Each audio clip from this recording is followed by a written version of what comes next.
بسم اللہ الرحمن الرحیم. قل هو اللہ احد اللہ الصمد لم یلد ولم یولد ولم یکن لہ کفوا احد. میں جو اس وقت ویڈیو بنا رہا ہوں تو صبح کے 3:45 ہو رہے ہیں. میں chief justice supreme court of Pakistan آپ کو بتا رہا ہوں. میں جمشید دستی آپ سے مخاطب ہوں. میں 4 قومی اسمبلی کا الیکشن جیتا ہوں. آج خفیہ ایجنسیاں اور سی ٹی ڈی کے لوگ میرے گھر ظفر کالونی جھنگ روڈ مظفر گڑھ پہ داخل ہوئے ہیں اور انہوں نے بہت بڑا ظلم اور بے غیرتی کا مظاہرہ کیا ہے. میری بیوی کو انہوں نے ننگا کر دیا ہے. میرے موبائل چاہے تشدد کیا ہے. بچوں کو مارا ہے. میرا چھوٹا بچہ 10 مہینے کا ہے, وہ چیختا چلاتا رہا ہے. انہوں نے 2 گھنٹے میرے گھر پہ 3 گھنٹے کا کمال بنایا اور پوری انہوں نے گنڈا گردی اور بدماشی کا مظاہرہ کیا. موبائل فون لے گئے, کیمرے توڑ کے لے گئے. 30-40 گاڑیاں تھیں. چنگی چوک کو انہوں نے یکمال بنایا. دن سے بھی یہ حرام خوری کر رہے تھے. میرے دوستوں کے گھروں میں بھی انہوں نے چھاپا مارا ہے اور میرے ساتھ بہت بڑا ظلم اور زیادتی ہوئی ہے. میں پچھلے 9 مہینے سے ان کی گنڈا گردی کا مقابلہ کر رہا ہوں.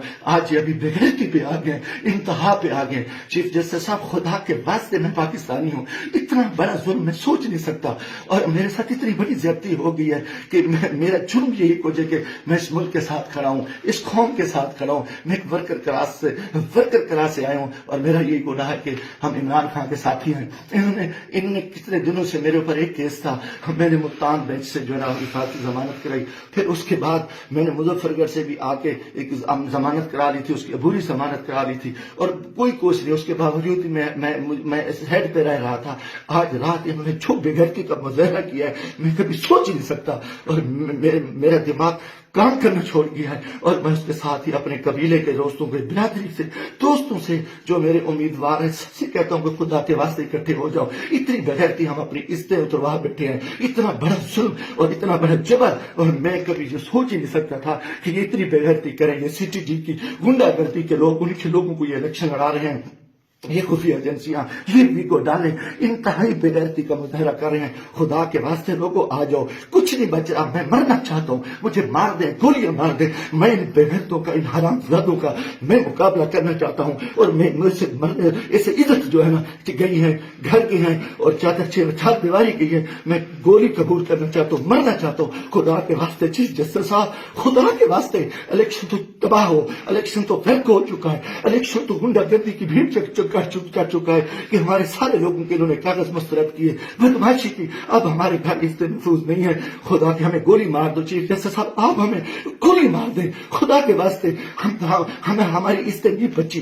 ہمیں یہ کون لوگ ہیں, یہ کس سے آئے, ان کا یہ بدماشی اور ان بغیرتی پہ آ گئے ہیں. خدا کے میں دوستوں, خدا کے واسطے میں تمام کو کہتا ہوں کل اکٹھے ہو جاؤ. خدا کے واسطے اکٹھے ہو جاؤ. اگر آپ اکٹھے نہیں ہوتے میں بیٹھتا ہوں, مجھے مارے, مجھے اٹھائے, میرے اوپر جو بغیرتی کرے, میرے اوپر جو کچھ یہ حرام زدگی کر چکے ہیں, رات جو کچھ میرے گھر پہ ہوا ہے, جو کچھ ہوا ہے آپ تصور نہیں کر سکتے. میری عزت بھی لوٹ لی, گھر پہ بھی انہوں نے حملہ کر دیا, بغیرتی کا بھی مظاہرہ کیا اور میرا ایک ہر چیز جو ہے نا انہوں نے بگاڑ کی. انتہائی بغیرتی کا مظاہرہ کر کے میں کبھی سوچ نہیں سکتا تھا کہ میں 4 دفعہ قومی اسمبلی کی الیکشن جیتنے والا شخص میرے ساتھ میرے اتنے ظلم کرے. اللہ کو گواہ بنا کے کہہ رہا ہوں, کافر شخص ہو, مسلمان نہ ہو, وہ بغیرت ہو گئی. میں کوئی ایسی چیز کبھی سوچی اس ملک کے بارے میں. میرا جینا مرنا یہ پاکستان ہے, مگر میری اس حالت میں جو کچھ کیا ہے انہوں نے بغیرتی کیا ہے. اور میرے دوستوں عزیزوں, آ جاؤ ورنہ کل میں صبح بیٹھتا ہوں پھر مجھے مارے, مجھے دل کو مارے, دل کی طریقے میں گولیاں مارے. میں مرنے کو تیار ہوں. ان بغیرت, ان حرام زادوں میں, ان میں غیرت نہیں ہے. یہ کنجر ہے, یہ پاکستان کے دشمن ہے, یہ بغیرت ہے, یہ درندے ہیں,